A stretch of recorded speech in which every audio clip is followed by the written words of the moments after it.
Hello बच्चों, मेरा नाम है मोहित और आपका स्वागत है हमारे यूट्यूब चैनल हिस्ट्री चैंपियन में। जैसा कि आप जानते हो, आपका जो पेपर होने वाला है बीए थर्ड सेमेस्टर का क्लासिकल सोशियोलॉजिकल थॉट का, कौन सा पेपर होगा? क्लासिकल सोशियोलॉजिकल जो थॉट का पेपर होगा, उससे संबंधित आपके सामने जितने महत्वपूर्ण प्रश्न होने वाले हैं सारे के सारे मैं आपको करवाने वाला हूँ। जितने ज़्यादा जो मोस्ट इंपॉर्टेंट क्वेश्चन होंगे और कौन से वेरी शॉर्ट टाइप क्वेश्चंस, अति लघुतरात्मक प्रश्न आपको करवाऊंगा।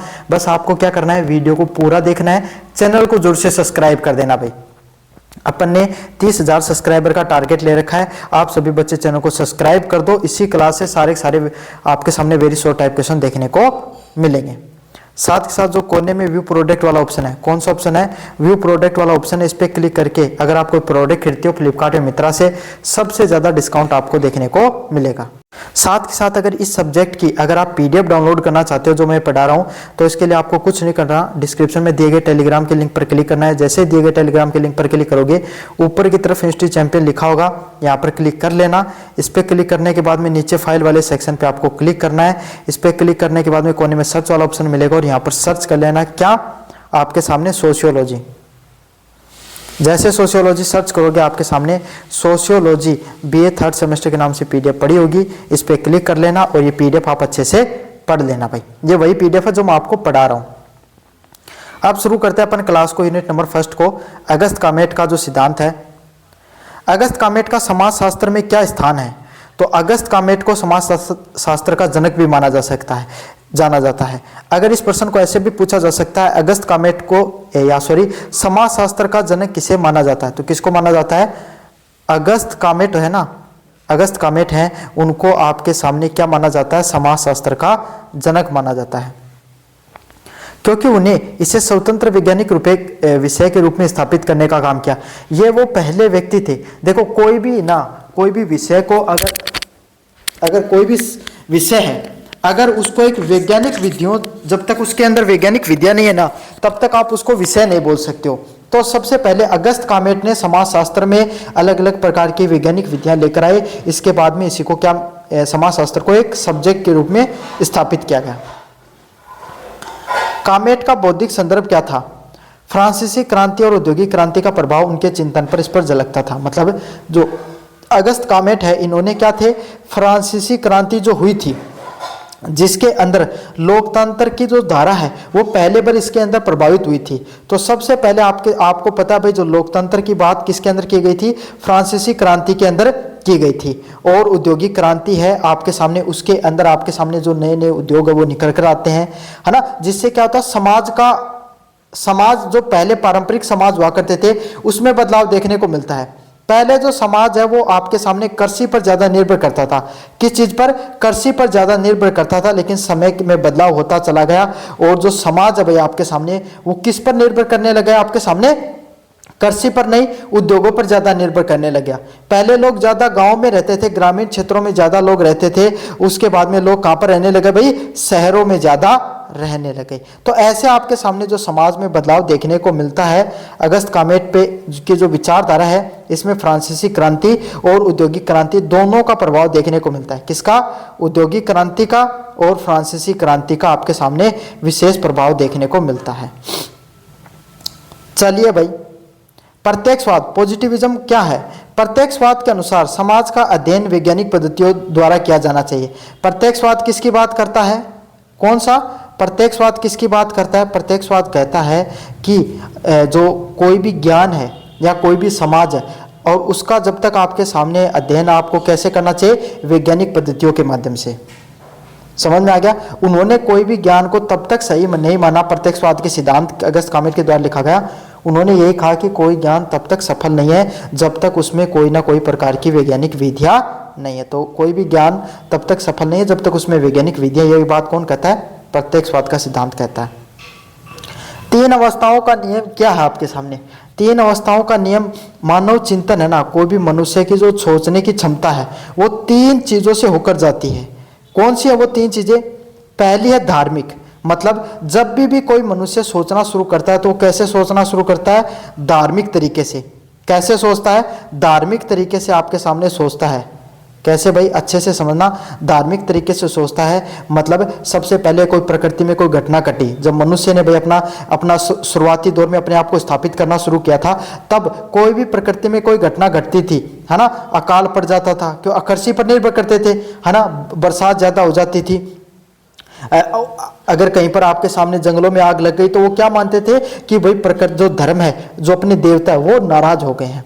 फिर वक्त बदला, जितनी भी जो घटनाएं हैं उनको उन्होंने क्या दिया, विज्ञान के साथ जोड़ना शुरू किया।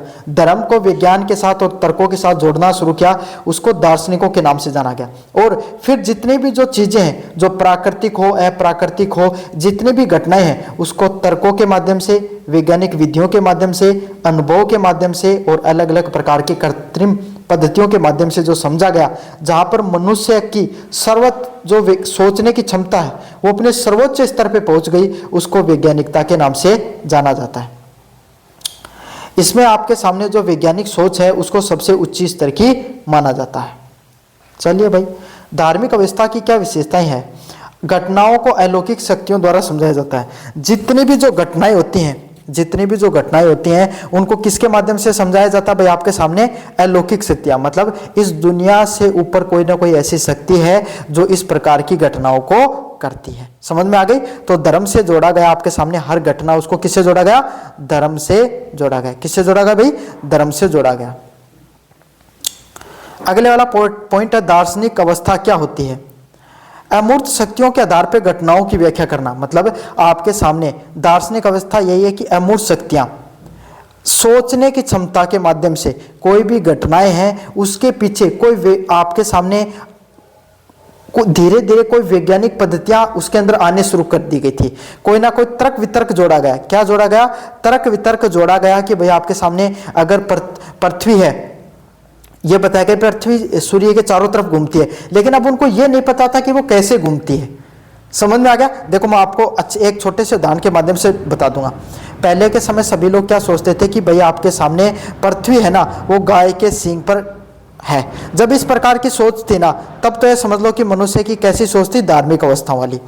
फिर धीरे धीरे मनुष्य को यह पता चलना शुरू हुआ कि पृथ्वी है वो किसके आसपास घूमती है? भाई आपके सामने पृथ्वी अपनी दूरी पर घूमती है और आपके सामने सूर्य की चारों तरफ घूमती है, लेकिन अब तक उनको यह नहीं पता था कि वो कैसे घूमती है। तो कौन सी अवस्था थी भाई? दार्शनिक अवस्था थी। तब थोड़े बहुत टेलीस्कोप वगैरह आने शुरू हो गए थे, थोड़ी बहुत मनुष्य ने अपनी वैज्ञानिक पद्धतियों के माध्यम से चीजों को तर्कों के माध्यम से समझना शुरू कर दिया था। फिर वैज्ञानिक अवस्था, जब अवलोकन व प्रयोग के आधार पर क्या किया जाने लगा? सत्य की खोज की जाने लगी। फिर मनुष्य को पता चला कि भाई ग्रेविटेशनल फोर्स नाम की, गुरुत्वाकर्षण बल नाम की भी कोई चीज होती है। इसके माध्यम से आपके सामने जो जितने भी ग्रह वो आपस में घूमते रहते हैं। तो जब मनुष्य को यह बात पता चल गई, जब उसने क्या किया? अवलोकन किया, प्रयोग करे, अलग अलग प्रकार के सिद्धांत निकाले, है ना, तब वैज्ञानिक अवस्था का निर्माण होता है, जिससे आपके सामने क्या होता है भाई? मनुष्य को वैज्ञानिक घटनाओं पर काम करता है। विज्ञान का वर्गीकरण किसके द्वारा किया गया था? अच्छा प्रश्न है। विज्ञानों का वर्गीकरण किसके द्वारा किया गया था? ऑगस्ट कॉमेट के द्वारा। किसके द्वारा? ऑगस्ट कॉमेट है, उनके द्वारा आपके सामने क्या किया गया था? वैज्ञानिक पद्धतियों का सबसे पहले वर्गीकरण किया गया था। कॉमेट का विज्ञान वर्गीकरण क्रम क्या है? तो ऑगस्ट कॉमेट ने पहले गणित को समझाया, खगोल शास्त्र, भौतिक, रसायन, जीव शास्त्र और समाज शास्त्र को समझाने का काम किया। मतलब सबसे पहले इस दुनिया में गणित का खोज हुई, फिर खगोल शास्त्र मतलब ग्रहों के बारे में ज्ञान हुआ, फिर फिजिक्स भौतिकी की ज्ञान हुई, फिर रसायन का ज्ञान हुआ, फिर बायोलॉजी का, और फिर आपके सामने लास्ट में हमें समाज शास्त्र का ज्ञान होता है। तो इस हिसाब से पूरे विषयों का, अलग अलग विषयों का हमें ज्ञान होता है। समाज शास्त्र को सर्वोच्च विज्ञान क्यों कहा जाता है? समाज शास्त्र को सबसे बड़ा विज्ञान इसीलिए कहा जाता है क्योंकि ये सभी विज्ञानों का समन्वय करता है। क्या करता है? इसमें जितने भी जो विज्ञान का नाम बताया, सभी के सभी विज्ञान इसके अंदर कहीं ना कहीं क्या रहते हैं? समाहित रहते हैं। समझ में आ गया? सबके सब विज्ञान है वो इसमें समन्वय करके रखते हैं। चलो, कॉमेट का सामाजिक स्थिति क्या है? तो समाज की संरचना का अध्ययन करना। जो अगस्त कॉमेट है उनके अनुसार सामाजिक स्थिति का क्या आपके सामने, जो हमारे समाज की जो पूरी की पूरी संरचना है, जो हमारा समाज है उसकी जो स्ट्रक्चर है उसका अध्ययन करना ही क्या कहलाता है? सामाजिक स्थितिकी के नाम से जाना जाता है। किसके नाम से? सामाजिक स्थितिकी के नाम से जाना जाता है। समाज गतिकी क्या होती है भाई, समय के साथ समाज में बदलाव देखने को मिलता है। पहले भाई सभी घर पे 4 लोग बैठते थे, चारों आपस में बातचीत करते थे। एक घर में एक पिता के 4 बेटे, चारों बेटे एक घर पर बना के रहते थे, उनकी पत्नियां भी वही रहती थी, उनके बच्चे भी वही रहते थे। लेकिन आजकल क्या सोचा है, सब भाई अलग अलग लोग मकान बना करेंगे। एक पिताजी के 2 बेटे हैं तो पिताजी को टेंशन रहेगी 2 अलग अलग जगह मकान बना कर दूंगा, वरना दोनों आपस में लड़ाई करेंगे। समझ में आ गया? तो समय के साथ जो बदलाव आता है उसी को क्या कहा जाता है, सामाजिक गतिकी के नाम से जाना जाता है। किसके नाम से? सामाजिक गतिकी के नाम से जाना जाता है। अगले वाला पॉइंट है, कामेट का क्या उद्देश्य था? सामाजिक व्यवस्था और प्रगति स्थापित करना। अगस्त कामेट का क्या उद्देश्य था? समाज की जो व्यवस्था है, क्या है, समाज की जो व्यवस्था है उसमें प्रगति स्थापित करना। क्या करना? जो समाज की जो व्यवस्था है उसमें प्रगति स्थापित करना क्या था? अगस्त कामेट का प्रमुख उद्देश्य था। समझ में आ गया कि समाज की व्यवस्थाएं कैसे चलती हैं और समाज कैसे प्रगति करता है, इसके बारे में बताया गया था। किसके द्वारा? अगस्त कामेट के द्वारा। कामेट का आदर्श वाक्य क्या है? मतलब जो अगस्त कामेट है उनका आदर्श वाक्य क्या भाई आपके सामने? प्रेम, व्यवस्था और प्रगति। क्या है? प्रेम, व्यवस्था। जब मनुष्य में आपस में प्रेम होगा, सभी लोग एक सुव्यवस्थित व्यवस्था के हिसाब से चलेंगे, तभी क्या होगा, समाज में प्रगति देखने को मिलेगी। क्या देखने को मिलेगी? तभी समाज में प्रगति देखने को मिलेगी। चलिए कामेट की आलोचना की बात करें। उनके विचारों में अत्यधिक नियतिवाद की प्रवृत्ति देखने को मिली थी। किसकी प्रवृत्ति देखने को मिलती थी? वो नियति को बहुत मानते थे। किसको मानते थे? समाज में जो नियति होती है उसको वो बहुत ज्यादा माना करते थे। चलिए यूनिट नंबर 2 की बात करें। इसमें इमाइमल दुर्खिम की बात करेंगे अपन। किसकी बात करेंगे? इमाइमल दुर्खिम की बात करेंगे। किसकी? इमाइमल दुर्खिम की अपन बात करेंगे भाई। दुर्खिम का बौद्धिक संदर्भ क्या था? औद्योगिक समाज में नैतिक संकट की स्थिति फैलने लगी थी। मतलब इमाइमल दुर्खिम ने क्या कहा था? उनका बौद्धिक मतलब जो अगस्त कामेट थे ये तो औद्योगिक क्रांति के जनक थे, मतलब के समय काल के थे। जनक नहीं थे भाई, उस समय काल के व्यक्ति थे। लेकिन जैसे औद्योगिक क्रांति में क्या हुआ, जो अमीर लोग हैं उन्होंने जो अपने जो मतलब मालिक लोग हैं उन्होंने श्रमिकों को क्या क्या धीरे धीरे प्रताड़ित करना शुरू कर दिया। लोगों के समाज में क्या अमीर और गरीबों के बीच में खाई बढ़ने लग गई। तो जो औद्योगिक समाज में जो नैतिक संकट था, क्या था? नैतिकता का जो संकट देखने को मिलता था, इसी को क्या था, उसी समाज से आपके सामने क्या करते थे, जो इमाइमल दुर्खिम है वो अपनी नैतिकता को लिया करते थे। उनकी विचारधारा वहां से निकल कर आती है। सामाजिक तथ्य की परिभाषा क्या है? बाहरी और बाध्यकारी सामाजिक सत्ता। मतलब सामाजिक तथ्य यही कहता है कि कोई भी मनुष्य जो कोई गतिविधि करता है वो कैसे करता है? बाहरी लोग हैं, जब बाहरी लोग हैं उस पर जब प्रभाव दिखाते हैं तो उसके हिसाब से जो उसके व्यवहार में बदलाव देखने को मिलता है उसी को किसके नाम से जाना जाता है? सामाजिक तथ्य के नाम से। किसके नाम से जाना जाता है भाई? सामाजिक तथ्य के नाम से जाना जाता है। अगले वाले पॉइंट की बात करें, सामाजिक तथ्यों की विशेषता क्या होती है? बाह्य अस्तित्व और अनिवार्यता। मतलब समाज है उसमें जो बाहरी अस्तित्व देखने को मिलता है। सामाजिक तथ्य का अर्थ यही है कि जो कोई भी मनुष्य होता है उस पर बाहरी लोगों के दबाव के वजह से वो, जैसे भाई आपके एक बात बताओ, घर पे आपके जिसके माता पिता स्ट्रिक्ट होते हैं, समझ में आ गया है ना, तो वो बच्चा वैसे व्यवहार करता है। ये भी छोड़ो, आप अगर कोई क्लास में आप रहते हो और क्लास में अगर आपको टीचर आ जाएगा तो आप एकदम शांत हो जाओगे, डिसिप्लिन हो जाओगे। वरना आप क्या करोगे? क्लास में उधम मचा दोगे। आप कुछ मादी कर रहे हो, बदमाशी कर रहे हो और आपके पिताजी आ गए, आप चुपचाप शांत हो जाओगे। आप बचपन की बात है, आप टीवी देख रहे होते थे, मोबाइल चला रहे होते हो, आपके पिताजी आते हैं तुरंत मोबाइल दे दिया, आपने पढ़ाई शुरू करनी। तो ये क्या कर रहे हो? आप बाहरी अस्तित्वों के हिसाब से काम करना शुरू कर रहे हो। श्रम विभाजन का महत्व देखो। श्रम विभाजन क्या होता है? समाज में हर लोग अपने अपना अलग अलग कार्य करते हैं। जैसे आपके पिताजी टीचर होंगे, डॉक्टर होंगे, है ना, भाई हो सकता है कि कोई श्रमिक वर्ग में काम करें, कोई आपके सामने आईटी सेक्टर में काम करे, कोई गवर्नमेंट जॉब में, कोई भी काम करते हो। समझ में आ गया? अब भाई आपके सामने क्या होता है, 1-2 डॉक्टर हैं, समझ में आ गया। अब डॉक्टर के खिलाफ सरकार ने क्या कर दिया, आपके सामने काफी बार आंदोलन देखने को मिलता है ना, कि टीचर ने जो सरकारी टीचरों ने की हड़ताल, गवर्नमेंट डॉक्टरों ने की हड़ताल, है ना, रोडवेज ड्राइवरों ने की हड़ताल, इस कंपनी में हुई हड़ताल। क्यों हो रही है हड़ताल? क्यों? क्योंकि वो लोग हैं, वो अपना श्रम जो काम करते हैं उसके हिसाब से क्या कर रखे, उन्होंने एक अपना समाज बना रखी है और एकता बना रखी है। उसी को श्रम विभाजन के नाम से जाना जाता है। समझ में आ गए? तो लोग जैसा काम करते हैं उसी के हिसाब से वो लोग एक हो जाते हैं, उसी को क्या कहा जाता है? सामाजिक एकता के नाम से जाना जाता है। किसके नाम से? सामाजिक एकता के नाम से। यांत्रिक एकात्मकता क्या होती है? समानता पर आधारित सामाजिक बंधन। समाज में जितने भी जो लोग होते हैं, है ना, जो समाज में जितने भी लोग होते हैं उनमें एकता कैसी है भाई आपके सामने?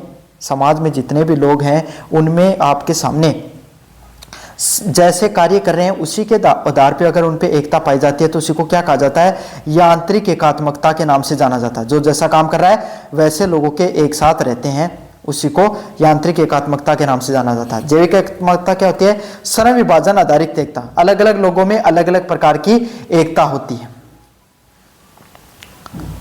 सुसाइड अध्ययन का महत्व क्या है? आत्महत्या को सामाजिक कारणों से जोड़ा गया। भाई वो कहा जाता है ना कि समाज में अगर किसी व्यक्ति ने आत्महत्या की है तो एक व्यक्ति की मृत्यु नहीं होती है, उसके पीछे कहीं ना कहीं कोई सामाजिक योगदान भी होता है। समाज का कोई प्रेशर होगा, है ना, कुछ ना कुछ ऐसा योगदान होता है। तो सबसे पहले एमिल दुर्खिम ने बताया था अगर कोई व्यक्ति आत्महत्या करता है तो उसमें उसका व्यक्तिगत दोष ही नहीं, वो खुद ही इंसान परेशान नहीं था, बल्कि कहीं ना कहीं समाज का भी उस पर कोई ना कोई दबाव रहा होगा, कोई ना कोई ऐसा सामाजिक कारण जरूर रहा होगा जिसके वजह से उसको इतना बड़ा फैसला लेना पड़े। समझ में आ गया? तो ये सबसे पहले किसने बताया था? एमिल दुर्खिम ने बताई थी ये बात। आत्महत्या के प्रकार कितने होते हैं? भाई सबसे पहला तो स्वार्थी। भाई कोई इंसान स्वार्थ में पड़ गया, भाई 10 लाख की लॉटरी लगेगी, 1-2 लाख रुपए जमा करा, 2 कर्जा हो गया, नहीं उतार पाया।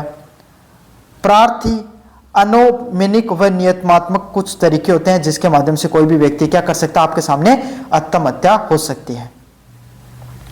अनोमी क्या होता है? नियमों का अभाव होना। कोई भी आपके सामने जो अनोमी होता है, जैसे इसको ए प्लस नोमी, नोमी मतलब नियम और ए मतलब नहीं, तो किसी भी प्रकार के जहां पर नियम नहीं देखने को मिलते उसको क्या कहा जाता है?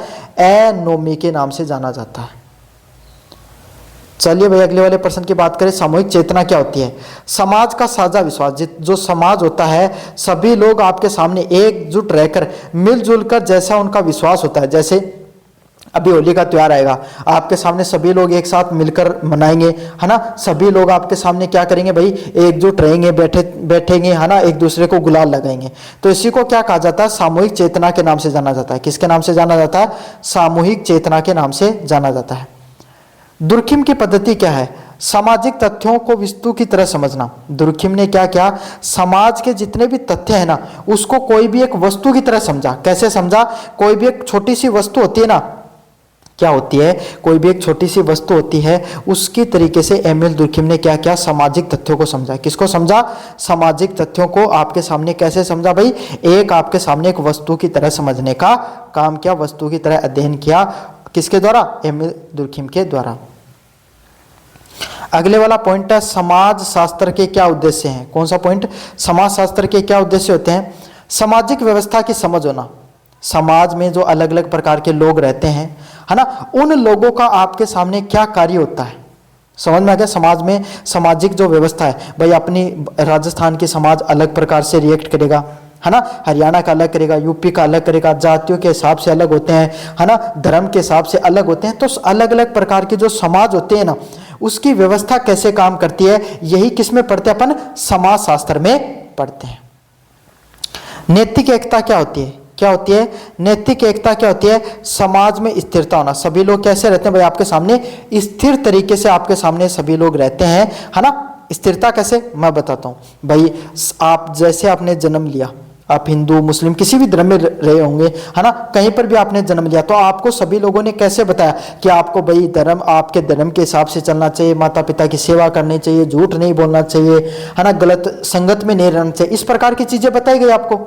कुछ सरकार के द्वारा कानून बनाए जाते हैं। माता पिता या हमारा जो सामाजिक व्यवस्था है वो हमें संस्कार सिखाती है। तो ये क्यों सिखाए जाते हैं? ताकि समाज में क्या रहे भाई? एकता बनी रहे, समाज में सभी लोग मिलजुल कर चल सकें। क्यों? अगर सभी लोग अलग अलग तरीके से चलेंगे तो समाज कभी भी एक भी नहीं हो पाएगा और समाज में आपके सामने चल भी नहीं पाएगा, क्योंकि हम एक सामाजिक प्राणी हैं और सामाजिक प्राणियों को चलने के लिए आपके सामने एक व्यवस्था होना बहुत ज्यादा जरूरी है। आधुनिक समाज का स्वरूप कैसा देखने को मिलता है? तो जैविक एकात्मकता देखने को मिलती है आधुनिक समाज में। दुर्खिम की आलोचना, व्यक्ति की भूमिका को कम आंका, मतलब जो दुर्खिम है, कौन है जो दुर्खिम है, उन्होंने क्या किया, कोई भी आपके सामने कोई भी व्यक्ति है, कोई भी व्यक्ति की भूमिका को उन्होंने कम महत्व दिया। क्या किया, कोई भी व्यक्ति है ना, उसका महत्व उन्होंने छोटा कर दिया। क्या कर दिया, कोई भी व्यक्ति के महत्व को गौण कर दिया और छोटा करने का काम किया गया, किसके द्वारा, दुर्खिम के द्वारा। चलिए यूनिट नंबर 3 की बात करें, जिसमें मैक्स वेबर से संबंधित प्रश्न देखने को मिलते हैं। किससे संबंधित, मैक्स वेबर से संबंधित प्रश्न देखने को मिलते हैं। पहला प्रश्न है, वेबर का बौद्धिक संदर्भ क्या है। औद्योगिक पूंजीवाद का उदय, मतलब जब आपके सामने समाज में पूंजीवाद का उदय हो चुका था। पूंजीवाद कैसा समाज होता है, जहां पर लोगों के पास जब बहुत ज्यादा पैसा हो जाता है, जब इस प्रकार का समाज देखने को मिलता था, तब उस समय आपके सामने मैक्स वेबर है, वो उस समय काल से आते हैं। कौन से काल से, जब लोगों के पास बहुत ज्यादा पैसे हो चुका था, पैसा धन दौलत वो अपनी चरम सीमा पर पहुंच चुका था, उस समय की विचारधारा को लेकर आते हैं। कौन, मैक्स वेबर। सामाजिक क्रिया क्या होती है, अर्थपूर्ण व्यवहार करना। कैसा कार्य करना, भाई आपके सामने पैसे के हिसाब से जब आप कार्य करते हो, अर्थपूर्ण व्यवहार करते हो, उसी को क्या कहा जाता है, सामाजिक क्रिया के नाम से जाना जाता है। किसके नाम से जाना जाता है, सामाजिक क्रिया के नाम से जाना जाता है। समझ में आ गया, जब आपके पास पैसा धन दौलत हो, उसके हिसाब से जब आप व्यवहार करते हो, उसी को क्या कहा जाता है, आपके सामने सामाजिक क्रिया के नाम से जाना जाता है। सामाजिक क्रिया के प्रकार, सामाजिक क्रिया समाज के हिसाब से जब आप क्रियात्मक करते हो, मतलब सामाजिक क्रिया क्या होती है, जब कोई भी समाज है उसमें लोग किस किस प्रकार से क्रिया कर सकते हैं। समझ में आ गया। पहला है साधन उद्देश्य। साधन उद्देश्य क्या, भाई आपने कोई लक्ष्य बना लिया, जैसे आपने लक्ष्य बना लिया कि मुझे ओलंपिक में गोल्ड मेडल लाना है, या मुझे आपने उद्देश्य बना लिया कि मुझे कॉलेज में पास होना है बिना कोई एक सब्जेक्ट में बैक आए, तो आप क्या करोगे, सीरीज को पढ़ोगे, यूनिवर्सिटी चैंपियन के नोट्स पढ़ोगे, आप मेरी वीडियो क्लासेस देखोगे, है ना। तो अगर आप कोई भी लक्ष्य बनाकर जब कोई भी काम करते हो, तो उसी को क्या कहा जाता है, साधन उद्देश्य के नाम से जाना जाता है। किसके नाम से जाना जाता है, साधन उद्देश्य के नाम से जाना जाता है। अगले वाला होता है मूल्य आधारित होना। कौन सा होता है, मूल्य आधारित होना। अब मूल्य आधारित क्या होता है, जब आप ये सोच लेते हो, क्या सोच लेते हो, जब आप समाज में ये सोच लेते हो कि मैं क्या करूंगा, समाज में दिए गए संस्कार, नीतिगत नियम, जैसे झूठ नहीं बोलना है, आपके सामने कभी भी धर्म के अनुसार चलना है, समाज में एकता के साथ रहना है, सभी लोगों का सहयोग करना है, इस प्रकार की विचारधारा के द्वारा समाज के जो अलग बनाए गए मूल्यों के आधार पर जब चलते हो, उसी को क्या कहा जाता है, सामाजिक क्रिया के नाम से जाना जाता है। अगले वाला होता है भावनात्मक क्रिया। जब आप कोई भावनाओं में बहकर कोई काम कर देते हो, जब आपके पापा जी ने डांटा और आप पढ़ाई करने के लिए बैठ गए, तो आप क्या हो गए, भावनाओं में बह गए, और तब आपने जो क्रिया की वो कैसी क्रिया है, भावनात्मक क्रिया है। कैसी है, भावनात्मक क्रिया के नाम से जाना जाता है। अगले वाली क्रिया कौन सी होती है, पारंपरिक क्रिया। आप पारंपरिक रीति रिवाजों के हिसाब से जो कायम करते हो, उसको कैसी क्रिया के नाम से जाना जाता है, भाई पारंपरिक, जो अपने संस्कार चलते रीति रिवाज के हिसाब से काम करते हो, उसको पारंपरिक क्रिया के नाम से जाना जाता है। अगले वाला प्रश्न है, नौकरशाही की परिभाषा क्या होती है। नियम आधारित प्रशासनिक व्यवस्था, मतलब समाज के अंदर अलग अलग प्रकार की हमारी लोकतांत्रिक परंपरा हो गई, या कोई भी जॉब हो गई, या कहीं पर भी संगठन होता है, वहां पर जो अलग अलग प्रकार के जो लोग अपने नियमों के हिसाब से पद पर आधारित रहते हैं और वहां पर जो काम करते हैं, उसी को क्या कहा जाता है, नौकरशाही के नाम से जाना जाता है। किसके नाम से जाना जाता है, नौकरशाही के नाम से जाना जाता है।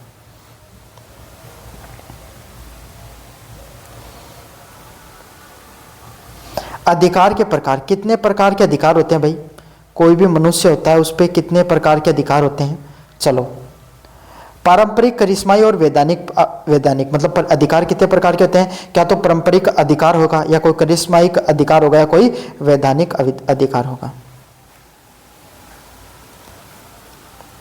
वैधानिक अधिकार क्या होता है, नियम आधारित सत्ता, मतलब जब कोई भी सरकार या सत्ता कोई अलग अलग प्रकार के बनाए गए नियमों के आधार पर चलती है, उसी को क्या कहा जाता है, वैधानिक अधिकार के नाम से जाना जाता है। किसके नाम से जाना जाता है, वैधानिक अधिकार के नाम से जाना जाता है। किसके नाम से, वैधानिक अधिकार के नाम से जाना जाता है। करिश्माई अधिकार क्या होता है, कौन सा, करिश्माई अधिकार। करिश्मा अधिकार क्या होता है, कोई भी व्यक्ति अपने बनाए गए व्यक्तिगत गुणों के आधार पर काम करता है। कैसे काम करता है, कोई भी अलग अलग प्रकार के बनाए गए अपने व्यक्तिगत गुण होते हैं, उसके आधार पर काम करता है। जैसे कोई नरेंद्र मोदी, उनके व्यक्तिगत गुण ऐसे हैं भाई जिसके वजह से उनकी पूरी की पूरी पार्टी है वो राज करती है, चाहे उसका एमपी है वो आपके, भाई कोई ये मत समझना कि मैं कोई अगर आप दूसरी पार्टी की विचारधारा को मानने वाले लोग हो तो नाराज मत होना। मैं तो उदाहरण दे रहा हूं भाई, सच्चाई है वो सच्चाई है ना, कि अगर उस क्षेत्र का एमपी को कोई जानता नहीं हो लेकिन एक बार अगर उन्होंने रैली कर देते तो उनके नाम पर वोट पड़ जाते हैं भाई, समझ, उनकी करिश्मा पर्सनैलिटी तो है।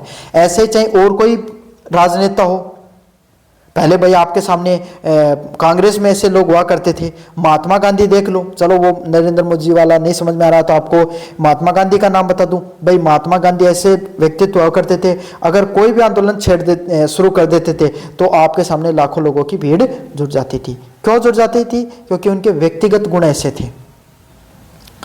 पारंपरिक क्या है? पुरानी परंपराओं के आधार पर सत्ता होना, मतलब पुरानी जो परंपराएं अलग अलग प्रकार की, उसके आधार पे अगर आपके सामने कोई भी काम चलता है उसी को क्या कहा जाता है? पारंपरिक अधिकार के नाम से जाना जाता है। किसके आधार पे? परंपरा के नाम, पारंपरिक सत्ता के नाम से जाना जाता है। चलिए, वेबर का मूल्य निरपेक्षता सिद्धांत क्या कहता है? वस्तुनिष्ठ अध्ययन करना, कोई भी अलग अलग प्रकार की कोई भी चीजें हैं उनको मूल्यों के आधार पे आपके सामने जब सीखते हो तब वही क्या कहता है, मतलब वेबर ने मूल्य निरपेक्षता का सिद्धांत दे दिया कि आप अलग अलग प्रकार की बनाई गई नीति नियमों के आधार पर अध्ययन करते हो, उसी को मूल्य निरपेक्षता सिद्धांत के नाम से जाना जाता है। अगले वाला पॉइंट है पूंजीवाद। पूंजीवाद का नैतिक आधार, पूंजीवाद का नैतिक आधार क्या है? प्रोटेस्ट नैतिकता। प्रोटेस्ट नैतिकता क्या होती है आपके सामने, कि लोगों के पास जैसा धन दौलत होती है उसी के हिसाब से वो व्यवहार करते हैं।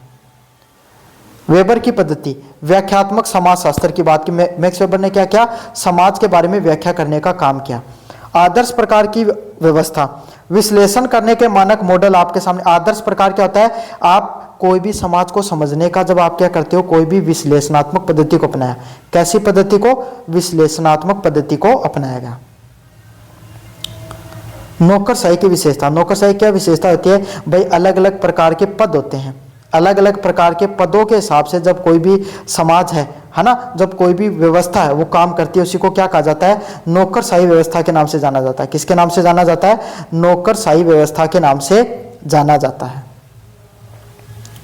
चलिए, वेबर का समाजशास्त्र क्या कहता है? बहुआयामी विश्लेषण की बात करता है। क्या?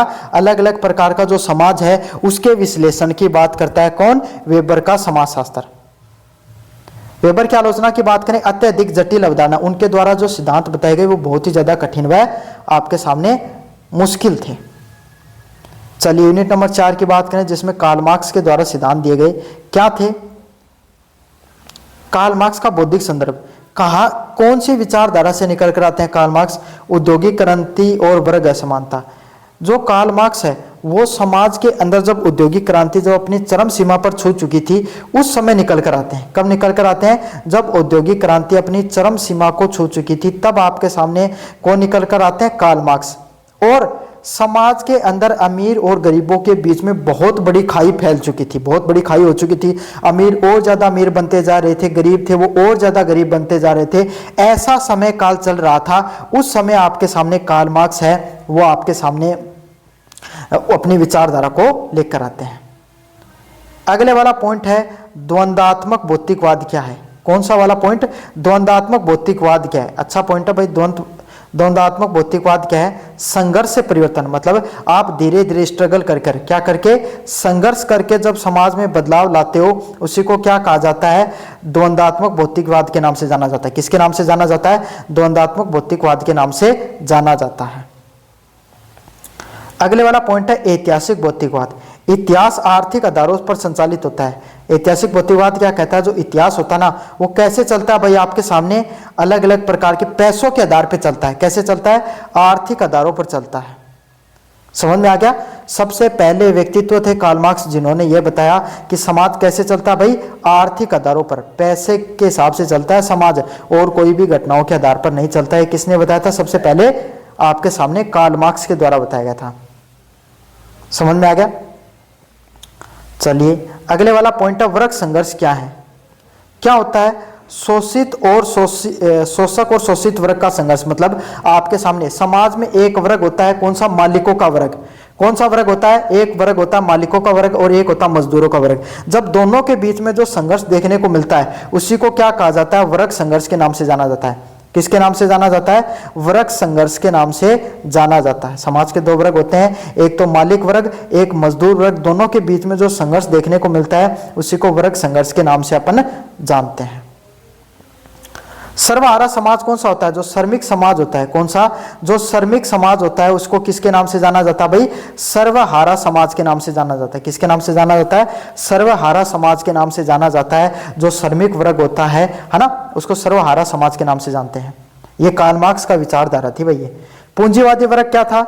जो कोई फैक्ट्री का मालिक हो गया, कोई खेत का मालिक हो गया, कोई जमींदार व्यक्ति हो गए, जिनके पास बहुत बड़ा भूभाग होता है, जिनके नीचे बहुत सारे लोग नीचे काम करते हैं, मजदूर वर्ग, श्रमिक वर्ग काम करता है, उसी को क्या कहा जाता है? पूंजीवादी वर्ग। भाई जिनके पास बहुत ज्यादा पैसा है। समझ में आ गया? कार्ल मार्क्स के अनुसार जो उत्पादन करते हैं, अलग अलग प्रकार के संसाधनों का उत्पादन करते हैं, उसी को क्या कहा जाता है?